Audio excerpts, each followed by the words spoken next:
Bonjour à tous. Lors du premier confinement, Don Erwan avait fait toute une série de vidéos sur le sens du dimanche, l'importance du dimanche dans la vie chrétienne. Et nous nous retrouvons confrontés de nouveau à la question que faire de ce dimanche, comment le sanctifier alors qu'on ne peut pas aller à la messe. Pour répondre à cette question, je vous propose de commencer par une distinction, distinguer le commandement de Dieu et le commandement de l'Église. Ils ne sont pas contradictoires, bien sûr, mais le commandement de Dieu, c'est de sanctifier le jour du Seigneur. C'est le troisième commandement du Décalogue. Tu sanctifieras le jour du Seigneur, c'est-à-dire de rendre ce jour saint. C'est ça, sanctifier. Et puis le commandement de l'Église, qui est d'une certaine manière la façon de le sanctifier, c'est de participer à la messe. D'ailleurs, il ne s'agit pas de communier, mais il s'agit de participer à la messe. Alors, au-delà de la règle, pourquoi est-ce que l'Église donne ce commandement? Il y a plein de raisons qu'on pourrait donner, mais je vous en propose quelques-unes. D'abord, c'est un temps objectif qui est consacré à Dieu. Je vais à la messe, ça fait au moins 1 heure dans la journée que je consacre à Dieu dans ma semaine. Et nous savons qu'il n'est pas évident de consacrer du temps à Dieu. La deuxième chose, c'est le lieu. Je vais à un autre endroit, et cet endroit, c'est un endroit qui a été dédicacé, qui a été construit, fait, consacré pour justement la prière, pour se tourner vers Dieu. Ensuite, c'est la communauté. C'est pas simplement une prière personnelle, mais réponds à cet appel avec d'autres. Le signe le plus évident, c'est les cloches. Chacun est appelé. Ensuite, il y a cet apport de la parole de Dieu. Ce n'est pas simplement ma prière, mais je reçois la parole de Dieu et je la reçois dans la tradition avec le commentaire en communauté. C'est pour ça qu'il y a l'homélie. Ensuite, c'est pas simplement ma prière, mais c'est la prière du Christ. La liturgie, c'est ça, c'est entrer dans la prière du Christ, une prière qui me dépasse, un peu comme pour un long voyage, prendre le train. Voilà, je rentre dans le train et ensuite c'est le train qui me permet de me déplacer. Là, ma prière s'inscrit dans une prière qui la dépasse, la prière du Christ. Et puis, le plus important, je reçois le Christ.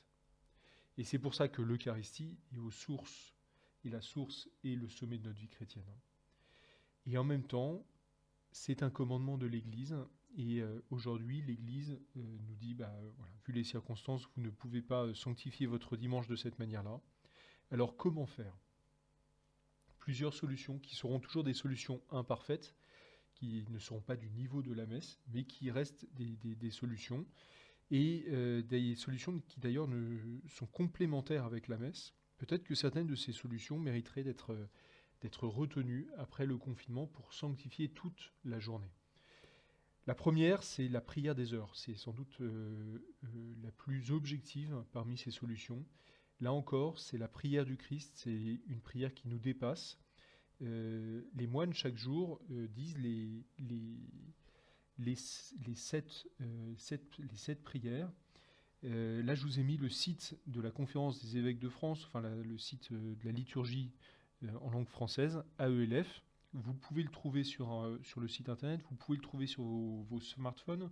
Vous pouvez aussi acheter tout simplement le livre, le bréviaire qui s'appelle La liturgie des heures. Chaque jour, vous avez plusieurs offices. Et d'abord celui-là, la prière des laudes, c'est la prière du matin, et la prière des vêpres, la prière du soir. C'est les 2 heures les plus importantes dans la journée. Il y a un office qu'on peut mettre quand on veut, c'est l'office des lectures qui est ici. C'est ce qui correspond au vigile chez les moines, l'office qu'ils disent durant la nuit. Et puis, pour rester sur la nuit, il y a l'office des complis, un office très court qu'on dit avant de dormir.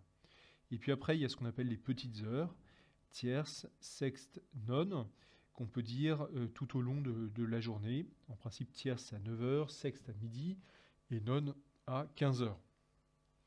Bon, c'est une façon objective de sanctifier le jour du Seigneur, c'est de se remettre à cette prière. Alors, peut-être pas tout, c'est assez lourd, mais la prière des laudes et la prière des vêpres, par exemple, sont une belle prière qu'on peut faire en famille. L'office des lectures a l'avantage d'être très nourrissant, parce que vous avez 2 longues lectures dedans, dont une lecture de la tradition. Ça peut être une belle façon de sanctifier son dimanche. Pour ceux qui sont seuls, vous pouvez aussi vous appuyer sur des moines. Il y a plein de sites qui proposent ça. Là, je vous ai mis l'abbaye du Barou, parce qu'ils ont une belle proposition en ligne. Alors attention, c'est en latin. Vous en trouverez d'autres. Voilà, simplement, peut-être de pouvoir se raccrocher à une communauté, ça aide. Saint Augustin nous dit que chanter, c'est prier deux fois. Eh bien, voilà, vous pouvez profiter de ce chant. Ensuite, il y a la Lectio Divina, la lecture divine.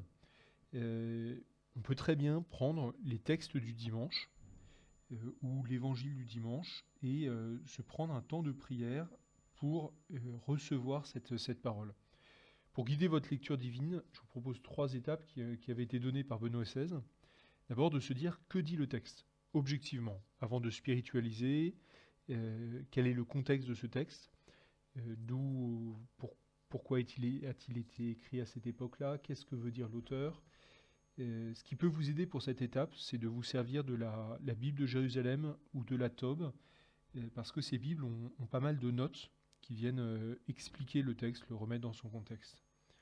Ensuite, il y a « Que me dit le texte ?» On est dans une partie plus spirituelle. Personnellement, qu'est-ce que je retiens de cette parole de Dieu ? Et puis enfin, qu'est-ce que je fais de ce texte ? C'est la partie plus pratique. Est-ce qu'il y a une résolution que je prends ? Est-ce qu'il y a une prière que je formule à partir de ce texte que j'ai reçu ? Une troisième façon de sanctifier son dimanche, c'est de se rendre à l'église pour faire une visite au Saint-Sacrement. Alors, ce n'est pas forcément l'adoration, la visite au Saint-Sacrement. On peut simplement aller visiter Jésus qui est présent dans le tabernacle. Deux personnes pour nous aider dans ces visites au Saint-Sacrement. Alphonse de Liguori, un Italien qui avait écrit un très beau livre qui s'appelle « Les visites au Saint-Sacrement ». Voilà, ça peut vous faire un support pour ces visites. Ou une figure populaire, Don Camillo, avec ses dialogues tout simples quand il passe devant Jésus dans son église avec la croix.